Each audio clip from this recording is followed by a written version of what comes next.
صباح الخير وازيكم، اهلا بيكم في فيديو النهارده.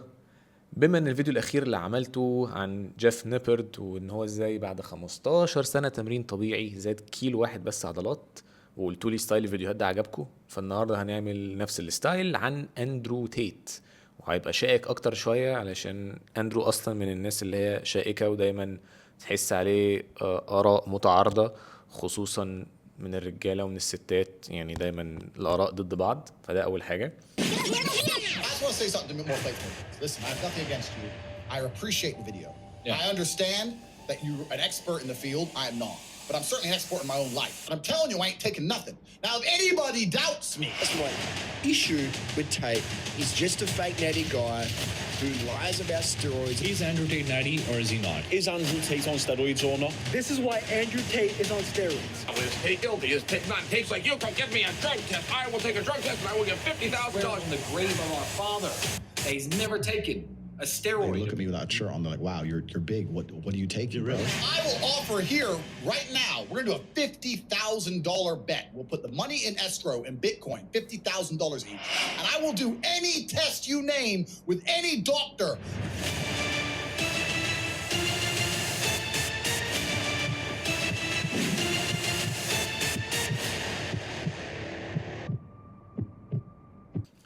بس فيديو النهارده اللي انا هعمله هو عن واحد اسمه ديريك.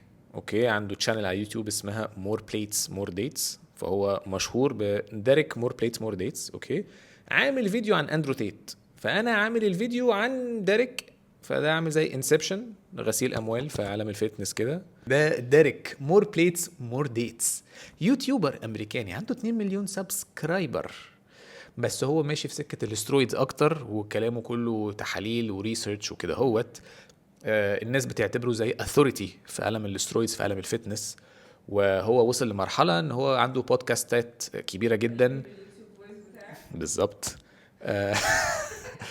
انتظرونا. حتى مثلا عمل بودكاستات فتنس ريليتد مع ناس زي جو روجن، عارفة جو روجن طبعا، اندرو تيت، دان بلزيريان. يعني هو حد ذو authority في الحتة دي. وصل لمرحلة ان هو كمان دلوقتي عنده معامل في امريكا وكلينكس بتدي TRT service official and he's like very on top of things. يعني هو مثلا مش اي معمل، لا ده هو معمل بيستعمل equipment الفلانية. he's a very nerd about الحاجات دي نبذة سريعة عن ديريك. انا احكي لكم بقى اللي حصل ان من كام سنة تقريبا 2022 او 2021 طلعت صور كتير جدا انتشرت على السوشيال ميديا عن الأستاذ أندرو تيت، والصور كانت يعني المتداول عليها بقى إن أندرو تيت بيأنجك، أندرو تيت مش طبيعي. وطلع هنا الأستاذ اللي اسمه ديريك ما قالش إن هو بيأنجك وما قالش إن هو ما بيأنجكش، بس قال كده في فيديو بتاعه. أندرو تيت شاف الفيديو، فأندرو تيت قام رد عليه في زي لايف أو حاجة زي كده، وقام قال أنا هرهنك $50,000، هحط $50,000، هعمل لك اي تحليل في اي وقت في اي حته انت عايزها عشان اثبت ان انا طبيعي. ساعتها كان الاستاذ اندرو تيت قاعد في بوخارست، واللي انا فهمته من سياق الفيديو ده من كلام ديريك اللي هو يعني تعالى نعتبره حد فاهم جدا في موضوع التحاليل والدم والارقام والهرمونات وكل الحاجات دي، انواع التحاليل المتوفره في بوخارست وحشه او مش كويسه او مش دقيقه قوي زي اللي هو عنده في امريكا. فساعتها اندرو تيت كان قاعد في بوخارست، فكنوع من انواع اللي هو بص بقى انا كمان مش فارق لي، اندرو تيت نزل عمل تحليل دم عادي جدا وطلع فيه ان هو التستوستيرون بتاعه اهو، وان هو ما عندوش اي مشاكل. ساعتها ديريك قال انا فاهم انك عملت كده عشان يعني بتحاول تظبط موقفك في الدنيا، بس التحليل اللي انت عملته ده ناقص وما فيهوش حاجات كتير جدا، فاحنا مش قادرين نحدد انت طبيعي بجد ولا لا. فانت كده بدل ما نفعت نفسك انت بالعكس انت ضريت نفسك، فانا مش قادر اساعدك. الكلام ده امتى؟ حوالي 2021 او 2022. طيب للعلم اندرو تيت عنده تقريبا 38 سنة، والدايت بتاعه وستايل تمرينه حاجة غريبة جدا، انت يعني غالبا مش هتسمع عنها. اندرو تيت بيزعم ان هو بيشرب في اليوم الواحد 10 كوبايات قهوة مينيمم، من 10 ل 15 كوباية قهوة. So my diet is particularly strange, I've been told. I live on caffeine and nicotine. So I eat once a day. I eat dinner only. 80% of my calories come from meat. I have 10 cups of coffee a day and 3 or 4 large cigars. So I like caffeine and nicotine. I do too. Yeah, it makes me feel good. Makes me feel like my blood's on fire a little bit. Caffeine and nicotine I think are fantastic. And ما بيفطرش وما بياكلش غير وجبة واحدة في اليوم، 80% منها لحمة، فانت تقدر تعتبره انسان كارنيفور او ماشي على الدايت اللي هو اسمه كارنيفور، اللي هو بشكل كبير جدا بيعتمد على ان احنا هناكل لحوم. ويعتبر بيعمل نوع من انواع الانترميتنت فاستنج، الصيام المتقطع، ان هو بيقعد طول اليوم ما بياكلش، ما بيشربش غير قهوة وسيجار، دخان، مش سجاير، سيجار، عشان هو اندرو تيت فيعني وبيتمرن كل يوم، وتمرينه كل يوم ميكس ما بين حاجات زي حديد، وهو برضو بيلعب كيك. احنا عارفين هو كان بطل عالم كيك بوكس، فهو برضو بيلعب كيك بوكس وبوكسينج والحاجات دي، بس بيتمرن كل يوم. فساعتها لما ديريك عمل فيديو وطلع قال ان هو شاكك ان اندرو تيت طبيعي عشان التحاليل اللي هو عملها ومش عارف ايه، الناس ابتدت تعمل زي بيف وهمي، او يعني زي خناقه ما بينهم وهميه، هم مش متخانقين ولا اي حاجه، بس الناس اللي هو اوه ده ديريك قال على اندرو تيت كذا، ده اندرو تيت قال له انا هدفع $50,000 رهان ومش فالموضوع سخن قوي بقى في الزمن. وفي الفتره دي كان ساعتها اندرو تيت زي ما قلت محبوس في بوخارست. فالسنه دي الكلام ده من مفيش، من تقريبا اسبوع او اقل، اندرو تيت والقواضي والمشاكل، المهم ان هو رجع يطير تاني، ورجع مسموح له ان هو يخرج بره البلاد، فنزل وهبط في امريكا. فديريك يسكت؟ لا طبعا ما يسكتش، اول من غير اتفاق من غير اي حاجه، ومصور الفيديو كامل حوالي نص ساعه، ما فيهاش كت، يعني الفيديو ما فيهوش تقطيعه واحده، عشان يثبت شفافيه الموضوع وعدم اتفاقهم هما الاثنين. ففي كاميرا حرفيا شغاله وراهم ما فيهاش اي حاجه، وهو كان بيحكي قد ايه الموضوع يعني كان صعب، وكان خايف ان يحصل جليتش او مثلا كاميرا تفصل او فالناس تشك، يقول لك بص دول متفقين ومش عارف ايه. عمل ايه بقى؟ اول ما اندرو تيت نزل قام بعت له قال له بقول لك ايه يا معلم، انا هطب عليك كمان ساعه في المكان اللي انت قاعد فيه، انا عارف ان انت قاعد تقريبا في الولايه الفلانيه، انا ساعه او نص ساعه حاجه كده يعني هكون عندك، ومعايا فريق تحاليل كامل جدا هيجي يسحبوا منك عينه دم، هعمل كل التحاليل اللي انا عايزها بالستاندردز اللي انا شايفها عشان اثبت ان انت طبيعي، موافق ولا لا؟ فاندرو تيت عشان هو اندرو تيت قال له طبعا موافق. Never no peptides, nothing. I said, I'm on absolutely nothing. And I challenged him and said, I'll do any test you say. And then when I landed in America, he said, are you ready to do that test? So here we are, we're gonna do it. ديريك بيقول ان التحاليل اللي هو عملها لاندرو تيت والاخوه تريستيان تيت، وان التحاليل دي تكلفتها $15,000، ان هو ما عملش تحاليل بس ليها علاقه بالهرمونات والتستوستيرون وعايز يعرف هو بيضرب ولا لا، بالعكس ده عمل تقريبا كل التحاليل اللي ممكن اي انسان في الدنيا يعملها. يعني هو اصلا بعد كده هيكتشف مشاكل صحيه عند اندرو تيت، وبيقعد ينصحه يغير ايه في حياته علشان يظبط هذه يعني الارقام اللي مش سليمه. يعني سحب من اندرو تيت لوحده، يعني من كل واحد فيهم لوحده، يعني 33 فايل او 33 من البتاعه دي، يعني اللي هي بتتملي دم، يعني سحب 33 فايل دم من كل واحد فيهم، فكانت كميه دم كبيره جدا. Make sure you have a strong enough needle, because needles tend to break when they touch my skin.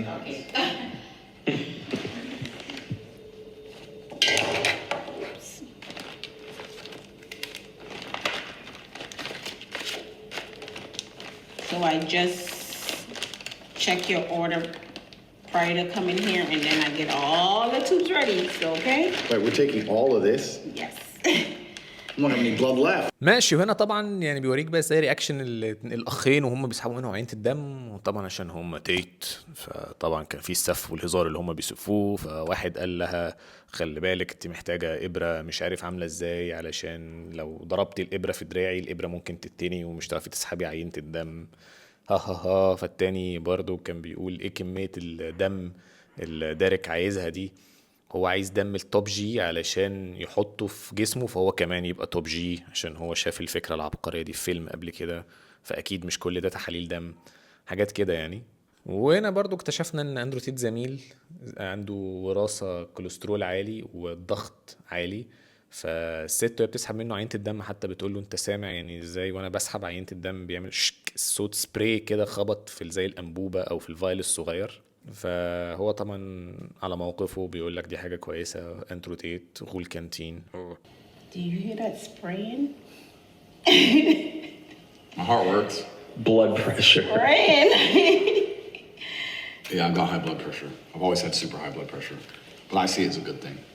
فهنا بقى ديريك خلاص بيقول لك ان احنا سحبنا الدم وجاهزين نعمل التحاليل، بس قبل ما نطلع النتائج انا هديكوا زي ايه باك جراوند صغير كده عن الراجل اللي احنا بنحلله. عن الدايت زي ما قلت لكم، بياكل مره واحده في اليوم، بياكل لحمه كتير، مدخن شره، وهو بيتكلم ان هو بيشرب 3-4 وحدات سيجار في اليوم الواحد، من 10 ل 15 كوبايه قهوه في اليوم، وبيقول ان هو بيتمرن كل يوم وبينام 6-7 ساعات في اليوم. فبيقول يعني دي حاجات نحطها في حساباتنا واحنا بنتكلم عن هذا الانسان. كان بيشرح بقى ايه تاثير الحاجات دي قبل اصلا ما نشوف نتيجه تحاليله. فبيتكلم ان الناس عامه في الحياه بيقول لك يعني ان انت مثلا الصيام او ان انت تبقى على طول في كالوري ديفيسيت، دي حاجه من الحاجات اللي بتساعد الجسم على التخلص من الخلايا الضعيفه او الخلايا اللي هي اللي مش كويسه، عن بروسيس اسمه الاوتوفيجي. فهو واحد على طول صايم، ما بياكلش غير وجبه واحده في اليوم، فهو اغلب الوقت غالبا في كالوري ديفيسيت، فهو غالبا عنده البروسيس ده شغال. بيتكلم على ان الكميات العاليه من الكافيين بتساعد انها ترفع الحرق وبتسد النفس شويه، فعشان كده هو برضو ما بياكلش كتير، وعشان كده بيقعد طول اليوم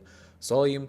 واخيرا بقى بيدخل في حته عميقه بتمعن، علشان اندرو تيت من محبي النيكوتين والدخان، وبيتكلم ان النيكوتين حاجه كويسه جدا. فهو هنا دارك بقى بيتكلم بالريسيرش وبالابحاث، هل النيكوتين فعلا كويس، وهل الحاجات اللي اندرو تيت بيقولها حقيقيه ولا لا، يعني هل النيكوتين فعلا بيرفع التستوستيرون. فبيطلع كذا ريسيرش او بحث اتعمل، وبيقول ان بطريقه غير مباشره النيكوتين بيرفع التستوستيرون عن طريق ان هو بيسد تعال نقول مثلا مستقبلات معينه في جسمك، فجسمك مش بيهضم او مش بيكسر التستوستيرون بطريقه مظبوطه، فبيفضل تستوستيرون اكتر في دمك، فلما بتسحب عين الدم بتحس الرقم اعلى في الدم، بس هل فعلا ده معناته ان انت كده عندك تستوستيرون اعلى ولا لا؟ بيتكلم في تفاصيل كده، يعني ملخصها يعني ان هو لا، مفيش حاجه بتقول ان النيكوتين كويس قوي للتستوستيرون. هو ممكن يبقى على الورق، او بسبب ان هو مثلا ما بيتكسرش او فبيبقى نسبته اعلى في الدم، بس ده مش معناته ان انت جسمك بيستفاد بيه اكتر.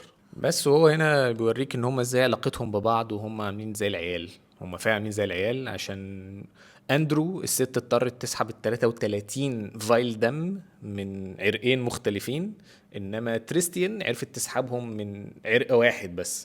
فعمال بيقول له انا عروقي اقوى من عروقك، وعمالين بيسفوا على بعض، بيقول له انت خسران، فالتاني يقول له انا ماليش دعوه، هي ما عرفتش تختار العرق كده، عمالين بيسفوا على بعض يعني. وبيحكي ان هم عامه ما كانوش متوترين وكانوا بيهزروا، فانا مش حاسس ان هم كانوا بيخبوا اي حاجه. واول ما ال 33 اتسحبوا خلاص، بس النتيجه ما طلعتش، طلعوا يحتفلوا بره زي العبط وبيرقصوا، فهم فيهم حته اطفالي كده. Am I correct in saying that if one of my veins does all of these vials, my veins are better than my brother's veins? Absolutely. Absolutely. All right. Challenge. Come on, vein. Don't pump, please. All right. Don't pump. Come on, vein. Don't let me down. You won. You beat me. I'm not. I'll admit it. You beat me. All 33 done. But I don't think she got my best vein. She didn't get my best soldier. Wow. You should have got my best soldier. For him, you probably chose his strongest vein. With me, you chose my weakest. You know, Wow. Andrew, you can make whatever excuses you like. Now I'm getting in trouble. I'm part of the. Listen, someone needs to get yelled I am at. part of that. Someone's responsible for I this. It am ain't part me. of the competition. It ain't me. No, listen, it's Andrew. It's all your fault. It was vein for vein, selected at random. Alcohol to sanitize your hands when you need.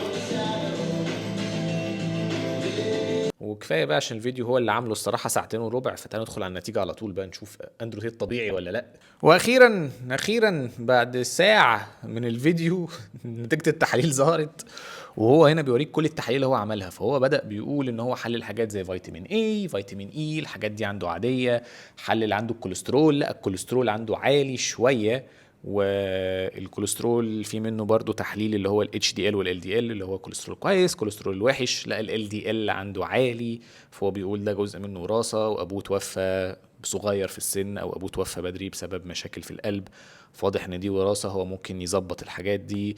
حلل له حاجات زي اليوريك أسيد اللي هو نقرس وكده، لقى كويس. عمل له صورة دم كاملة، لقى طبعا عمل له تحليل أوميجا 3 عشان ليه لقى الأوميجا 3 عنده واطي جدا، فقاعد ينصحوا انت محتاج تاكل سمك او تاخد تابلتس اوميجا 3 عشان نحل الموضوع. دي حاجه بسيطه والاوميجا 3 مهم.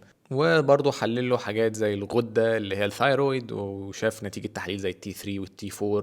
فلقى ان الحرق عنده عادي، الهرمونات فيها افراز عادي، مفيش حاجه بتindicate او بتدل ان هو ممكن يكون كان خد حاجه تلعب مثلا في الحرق او في الهرمونات بتاعت الثايرويد بالذات يعني والغده، او حاجه بتقول ان هو مثلا خد حاجه ودلوقتي بيحاول يغطي فالارقام تطلع شكلها طبيعي. فهو عمل له كل التحاليل بطريقه خض يعني، علشان هو برضو غير تحاليل الدم هو خد منه تحاليل يورين او بول، علشان هو مش هيسيب اي حاجه تعدي من تحت ايده. فهو بيقول التحليل اللي هو عامله ده، واحد من التحاليل اللي هو عاملها بيسكرين او بيطلع حاجات بقى زي سترويدز معينه، فابتدى يدي الليسته، فقال لك بقى انا بول ماسترون مش عارف ايه، انا فار كليمبترول ترن ستانازول، يعني لسته لا تنتهي، تقريبا كل الاسترويدز اللي في العالم موجوده في الليسته دي. ماشي. وعمل له طبعا برضو تحليل سكر، فلقى ان السكر عنده كويس ما عندوش مشاكل. ورجع هنا تاني بيتكلم ان هو عنده نوع في صوره الدم الكامله، عنده نوع من انواع تاثير بسيط على الكلى بسبب ان هو الضغط عنده عالي زي ما احنا قلنا في الاول، فعمال برضو بينصحوا ان دي حاجة على المدى البعيد ممكن تبقى مش احسن حاجة، حاول تظبطها، الموضوع سهل مش عارف ايه، انت يعني شخص يعني تقدر ان انت يبقى عندك فريق طبي او دكتور او اي حاجة تتابع معاك، فليه ما تستغلش الموضوع ده يعني. وبعد كده هو بيتكلم ان هو بعد ما تمعن اكتر في الكوليسترول، وبما ان هو عارف تاريخ العيله وعارف ابوه، فهو بيقول ان ده عادي ما فيهوش حاجه يعني ممكن تدل ان هو كان استعمل سترويدز او اي حاجه، علشان زي ما احنا عارفين انواع معينه من السترويدز بترفع الكوليسترول وبتعمل مشاكل خصوصا مع ال LDL وكده. فهو بيقول الارقام كلها مع صورة الدم مع مش عارف ايه بتقول لا ان مفيش حاجة. وبعدين نزل بص برضو على تحاليل الدم، الحديد قصدي في الدم. ودلوقتي الحتة اللي احنا مستنيينها، التستوستيرون، التوتال تستوستيرون والفري تستوستيرون. وقبل ما هو يقول الاناليسيس بتاعه، انا هقول الاناليسيس بتاعي للتستوستيرون عشان انتوا عارفين ان انا مسحول جامد جدا مع التستوستيرون طبيعي وكده. مبدئيا التوتال تستوستيرون بتاع اندرو تيت طلع 859، يعني قلت 860 عامه، ده رقم كويس جدا جدا جدا. في شباب في العشرينات ما عندهمش الرقم التوتال ده، فهو التوتال عنده ممتاز يعني، دي حاجه طبعا تفرح. هو كده يعتبر الرينج الطبيعي الاخره بيبقى 900,000، هو عامل 860 فهو قريب جدا جدا. تستوستيرون طبعا ممتاز، بس زي ما احنا عارفين التوتال طبعا رقم مهم جدا. بس تعالى نشوف برضو الفري، عشان الفري مع التوتال بيدوا انديكيشنز لحاجات اعلى. اللي فري عنده 129 ده رقم هناخده نسبة وتناسب مع التوتال، فانت المفروض عشان تبقى الدنيا عندك مظبوطة يبقى الفري 2% من التوتال، هو اللي فري بتاعه عامل 1.5 بس في المية من التوتال، فده معناته ان الفري عنده قليل. فده هنا قد يكون فعلا انديكيشن لحاجات كتير، زي مثلا ما دارك كان بيتكلم في الاول ان هو مثلا بيشرب سجاير او نيكوتين، فممكن يبقى عنده التستوستيرون عالي في الدم، بس ده مش معناته ان جسمك بيستفاد بيه، عشان هو الفرق ما بين التوتال واللي فري انت جسمك بيستفاد بيهم قد ايه.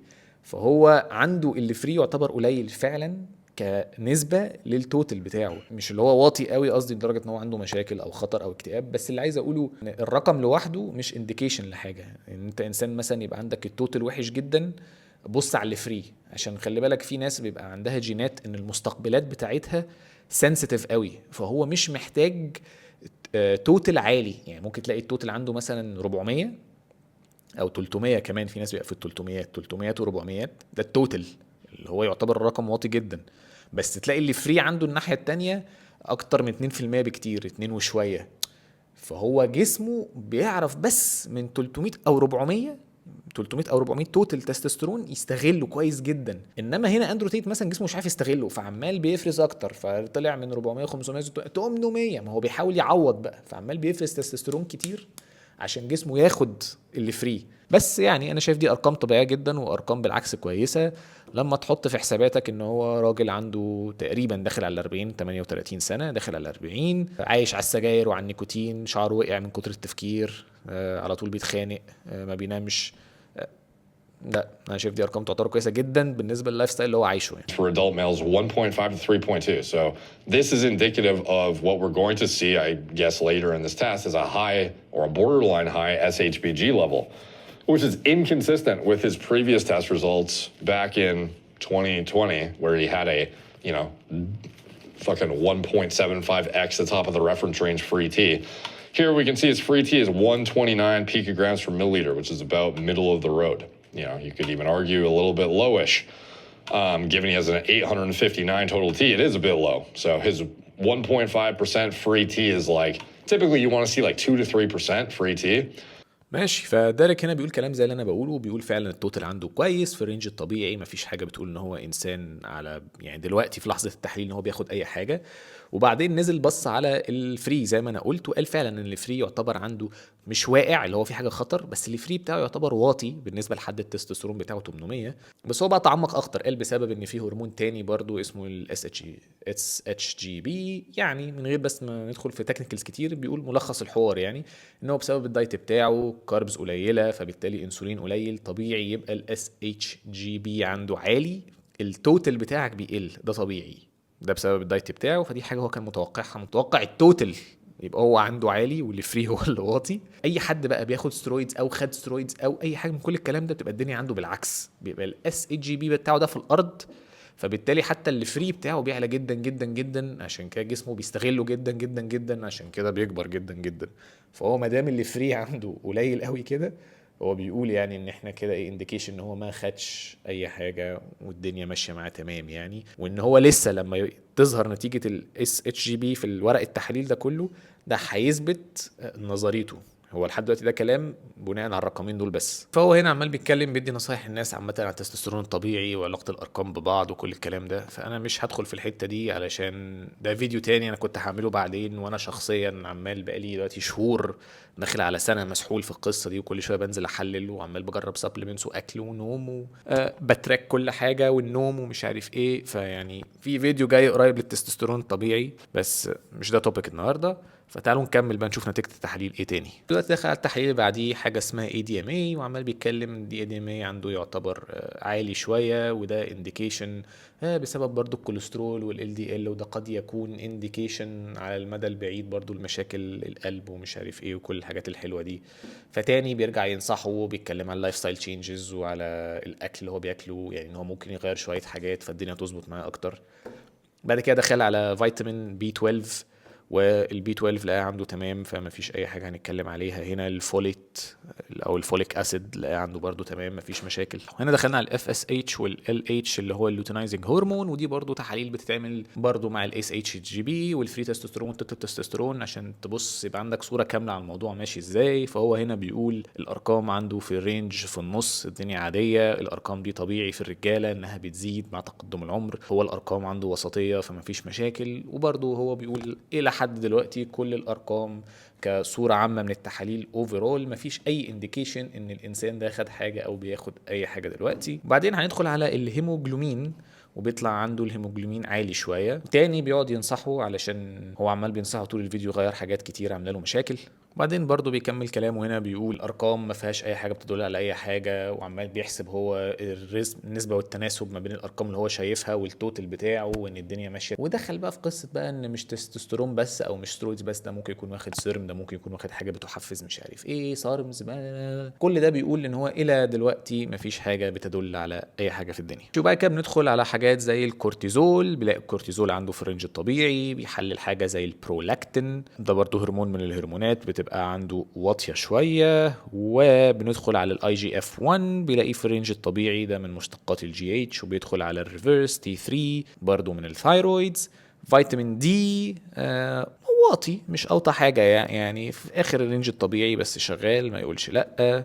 ومكمل دلوقتي داخل في حاجات زي بقى الفوسفورس ثايرويد انتي بوديز، زنك بلازما سيرم، بروجسترون، تي 3 الفري بقى المره دي. وبيقول ان كل الارقام اللي هو شايفها لحد دلوقتي بتقول وظائف الكبد والكلى عنده عاديه، فده معناته ان هم ما حصل لهمش اي نوع من انواع الاسترس، فده معناته ان هم ما دخل لهمش اي حاجه من بره قد تكون مثلا مش طبيعيه. يعني ملخص القصه بيقول هو يشك ان هو خد اي حاجه سترويدز او كده يعني.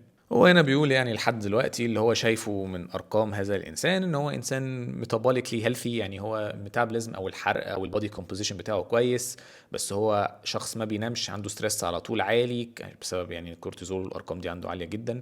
انفلاميشن عنده عالي جدا وما بينامش. هو استشف كل ده من الارقام، ودي كلها حاجات مطابقه لحقيقه لايف ستايل اندرو تيت واللي هو بيقوله. وتاني هو بيتمنى ان هم يعملوا سليب ستادي او دراسه ليها علاقه بالنوم على حياه اندرو تيت، علشان هو عايز يظبط شويه ارقام وعايز يتابع شويه حاجات معينه يعني. وخلاص كده بيخلص تحاليل اندرو تيت، وبيقول هو من وجهه نظره الشخصيه ان اندرو تيت طبيعي، ما فيهوش اي حاجه، عنده بعض المشاكل الصحيه اللي هو متوقعها بناء على تاريخ العيله، ابوه يعني بمعنى اصح، الفاميلي هيستوري بتاعه، الارقام، السن، اللايف ستايل اللي هو عايشه. اندرو تيت طبيعي بالورقه وبالقلم، وغفله وعرفنا كده. وبعدين اخر 20 دقيقه من الفيديو بيجري جاريه سريعه كده بقى في تحاليل اخوه تريستيان. فانا هتكلم بس على التستوستيرون بتاع اخوه. التستوستيرون بتاع تريستيان يكاد يكون ايدنتيكال للتستوستيرون بتاع اندرو. بيبقى التوتال بتاعه 864، وبيبقى الفري بتاعه 104 اللي هو عامل 1.2. فيعني الفري اقل منه سنه. هما تاني عايشين نفس اللايف ستايل كده. انا اعتقد ان تريستيان بيعمل حاجات متخلفه اكتر. ان انا شفته كان في فيديو كان باين مسك بري ورك اوت وفتحه جوه كوبايه وقام حط عليه قهوه، وبعدين حط شوت خمره وقام قلبه وقام شربه وشرب سيجاره ودخل يتمرن. فيعني التخلف عالي. فيعني حاسس ده ممكن يكون انديكيشن هو ليه عنده الارقام طالعه عامله كده. فيديو كان طويل جدا جدا جدا جدا جدا، بس انا الصراحه يعني عجبني. اللي مهتم بالحاجات دي وحاسس ان هو نرد شويه في الحاجات دي يدخل يتفرج على الفيديو كامل. دارك الصراحه عامل يعني دايسكشن وتفصيص للارقام كلها بطريقه تخض. لو انت مهتم بالحاجات دي وعايز تستفاد عامه ادخل اتفرج على الفيديو. هقفل الفيديو على كده، اتمنى يكون عجبك. لو عجبك قول لي في الكومنتات عشان اكتر من هذا النوع من الفيديوهات. ولو في فيديو معين او حاجه زي كده اعمل لي فيها تاج في اي حته، انستجرام، او اكتب لي تحت حتى في الكومنتات عشان اعمل عليه نفس الريفيو او شوف انت عايز تسميه ايه. بس كده، لايك شير سبسكرايب كل الحاجات الحلوه دي، واشوفكم الفيديو الجاي.